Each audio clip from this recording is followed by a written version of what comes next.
Hummingbird নামে একটা পাখি আছে নর্থ আমেরিকাতে, নাম শুনে থাকবেন। পৃথিবীর সবচেয়ে ছোট্ট পাখি। এটার প্রাপ্ত বয়স যখন হয় মাত্র 3 ইঞ্চি এটার সাইজ হয়। এই পাখিটা পৃথিবীর সব পাখি সামনের দিকে উড়ে। এই পাখি সামনে যেমনি উড়ে অ্যাট দ্য সেম টাইম পিছনের দিকে উঠতে পারে। এই পাখিটা তার প্রতি সেকেন্ডে ডানা ঝাপটায় 80 বার। ওমা বার্ড নামে একটা পাখি আছে, যে পাখি উড়ন্ত অবস্থায় ডিম পেড়ে দেয়, আর ওই ডিম জমিনে পড়ার আগেই ডিম ফুটে বাচ্চা বের হয়ে ওই বাচ্চা উঠতে শুরু করে দেয়। এজন্য আল্লাহ বললেন আওয়ালাম ইয়ারাউ ইলাত তায়র, নাস্তিকগুলোকে পাখির দিকে তাকায় না। পাখি কেমন করে ডানা ঝাপটায়, কেমন করে ফ্লাই করে, কেমন করে টেক অফ করে, কেমন করে ল্যান্ডিং করে। পাখির ভেতরেও আমি আল্লাহর নিদর্শন আছে না নাই? পাখি নিয়ে গবেষণা করলে কেউ নাস্তিক থাকতে পারে না, কারণ পাখি একে আরবিতে বলে আত-তায়র, আর বিমানকে আরবিতে কি বলে? তায়র, তায়রান, সেম থিং। পাখি আরবি যা, বিমান আরবিও তা। Birds and aeroplane maintain the same flying mechanism while flying. পাখি এবং বিমান যখন আকাশে উড়ে একই সিস্টেমে উড়ে, পদ্ধতি একটাই। এজন্য আল্লাহ পাখির দিকে নিদর্শন দিয়ে ইঙ্গিত দিয়ে বললেন, পাখি নিয়ে কি তোরা গবেষণা করিস না? আমরা এই পাখি নিয়ে গবেষণা করি নাই। এই পাখির উপর গবেষণা করে বিমান আবিষ্কার হয়েছে, এয়ারক্রাফট আবিষ্কার হয়েছে। কিন্তু আফসোসের বিষয় আমরা করতে পারি নাই, করছে খ্রিস্টান, ইহুদিরা। দুই ভাই উইলভার রাইট অর উইল রাইট 1903 সালে তারা পাখি নিয়ে গবেষণা শুরু করলো। পাহাড়ের মধ্যে শুয়ে শুয়ে খালি ছবি আঁকে, কেমনে পাখিটা ডানা মেলে, কেমনে ডানাগুলো ঝাপটা মারে, কেমনে টেক অফ করে, কেমনে নামে। গবেষণা করতে করতে করতে করতে দুই ভাই প্লেন বানায় ফেললো। সুবহানাল্লাহ, বেটা না? তবে এখনকার মতো এত অত্যাধুনিক প্লেন না, ছোট্টখাট্ট প্লেন, কিছুক্ষণ উড়ে আবার ধপাস করে পড়ে। বানাতে বানাতে তারা পৃথিবীর প্রথম প্যাসেঞ্জার প্লেন বানালো। ফ্রান্সের এক শহর থেকে আরেক শহরের নিরাপদে পৃথিবীর প্রথম যাত্রীবাহী বিমান ওঠানামা করলো। এই তো মানুষের স্বপ্ন পূরণ হয়ে গেল। আগে আমরা শুধু পাখির দিকে তাকায় হায় হায় করতাম, পাখি উড়ে, আমরা উঠতে পারি না। এখন আমরা পাখির চেয়ে আরো দ্রুত বেগে উড়ি না? আপনারা যে হজে যান, কেমনে যান? প্লেনে যান তো বুঝলাম, কিন্তু উড়ে উড়ে যান না? আমরা পাখির চেয়ে অনেক উপরে উঠতে পারি। যাত্রীবাহী বিমানগুলো ইন্টারন্যাশনাল ফ্লাইটে প্রায় 30,000 ফিট, 35,000 ফিট উপরে চলে যায়, ঠিক কিনা? এই পাখি নিয়ে গবেষণা করে তারা বিমান বানিয়ে ফেললো। এখন মানুষ রকেট দিয়ে মহাশূন্যে চলে যায়, চাঁদে চলে যায়, মঙ্গল গ্রহে চলে যায়, ঠিক কিনা? এই বিমান আবিষ্কারের আগ পর্যন্ত পৃথিবীর সব দেশের ছিল শুধু সেনাবাহিনী আর নৌবাহিনী। যখনই বিমান আবিষ্কার হলো, এবার শুরু হইলো বিমান বাহিনী, এয়ারফোর্স, মিলিটারি। এখন ড্রোন হামলা করে, মিসাইল হামলা করে, ব্যালিস্টিক ক্ষেপণাস্ত্র দিয়ে হামলা করে। এখন অ্যাটম বোমা দিয়ে জাপানের হিরোশিমা নাগাসাকিতে লিটল বয় আর ফ্যাটম্যান নামে দুইটা বোমা আমেরিকা মেরে পুরো জাপানকে শেষ করে দিয়েছিল। চিল্লা এখন, ঠিক কিনা? এখন পাইলট ছাড়াও রোবট দিয়ে বিমান চলায়, এরকম আছে না নাই? এজন্য আল্লাহ বললেন আওয়ালাম ইয়ারাউ ইলাত তায়রি ফাওকাহুম সাফাতিন ওয়া ইয়াকবিদ মা ইউমসিকুহুন্না ইল্লার রহমান ইন্নাহু বিকুল্লি শাইইন বাসীর। ওরা কি পাখির দিকে তাকায় না? পাখির মধ্যেও আমি আল্লাহর নিদর্শন আছে না নাই? আছে না নাই? এজন্য গবেষণা করতে হবে। আমাদের কোনো রিসার্চ নাই, গবেষণা নাই। গোটা বিশ্বে মুসলমানরা নির্যাতিত, কারণ আমাদের গবেষণা নাই। আমরা কথা বলি বেশি, কাজ করি কম। চিল্লা এখন, ঠিক কিনা? আল্লাহ বললেন গবেষণায় ডুব দে। কোরআনের ভেতরে গোটা বিশ্বের সব সফলতাকে ঢুকিয়ে দিয়েছে কে?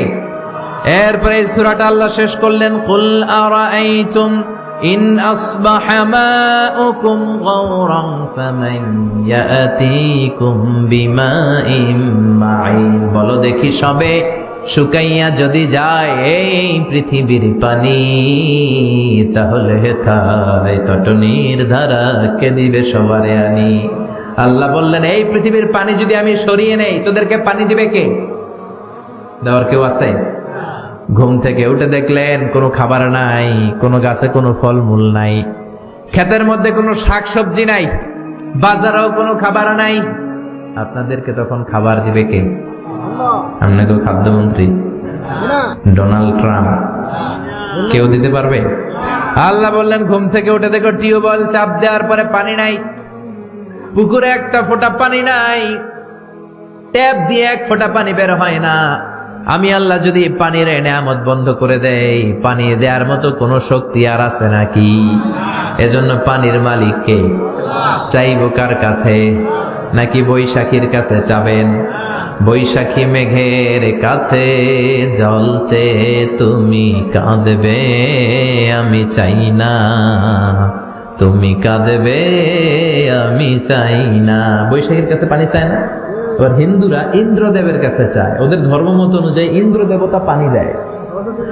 আমরা বলি ইন্দ্র পানি দিতে পারে না, বৈশাখীও পানি দিতে পারে না, পৃথিবীর কেউ এক ফোঁটাও পানি দিতে পারে না। পানি, বৃষ্টি, মেঘ দেয়ার মালিক কে?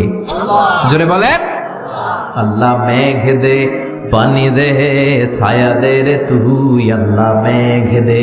পড়েন পড়েন, আল্লাহ মেঘ দে পানি দে ছায়া দে রে তুই আল্লাহ, মেঘ দে। রিজিক দেয়ার মালিক কে? পানি দেয়ার মালিক কে? আল্লাহ বললেন, গোলাম এই পানি থেকে তোদেরকে আমি বানালাম। ওয়াজআলনা মিনাল মাই কুল্লা শাইইন হাই আফালা ইউমিনুন। আমি আল্লাহ পানি থেকে পৃথিবীর সব কিছুকে বানিয়েছি। কার কথা? ১৫০০ বছর আগে আল্লাহ কোরআনে জানালেন পৃথিবীতে যত প্রাণী আছে আল্লাহ বানালেন পানি থেকে। পানি নাই তো প্রাণ নাই, চাঁদে পানি নাই তো প্রাণ নাই, মঙ্গলে পানি নাই তো প্রাণ নাই, পৃথিবীতে পানি আছে প্রাণও। বিজ্ঞানীরাও তাই বলে, ওরা বলে পৃথিবীর প্রথম প্রাণ এসেছে নাকি পানি থেকে। ওরা নাম দিয়েছে অ্যামিবা। কি নাম শুনেন নাই? It's a very small unicellular organism in the world. পৃথিবীর সবচেয়ে ছোট জীবাশ্ম কণা ওরা পেয়েছে। ওরা বলে এটা পানি থেকে এসেছে। তারপরে এসেছে জুপ্লাঙ্কটন, ফাইটোপ্লাঙ্কটন, ব্যাকটেরিয়া প্লাঙ্কটন। এভাবে বিভিন্ন স্পিসিস গুলো, সৃষ্টির প্রজাতিগুলো ডেভেলপ করেছে। ওরা স্বীকার করেছে মহাবিশ্বের সব প্রাণী এসেছে পানি থেকে। চিল্লা এখন ঠিক কিনা? আবার আল্লাহ বললেন এই পানির মধ্যে আমি নিয়ামত দিলাম। কোথাও দিলাম লোনা পানি, কোথাও দিলাম মিঠা পানি।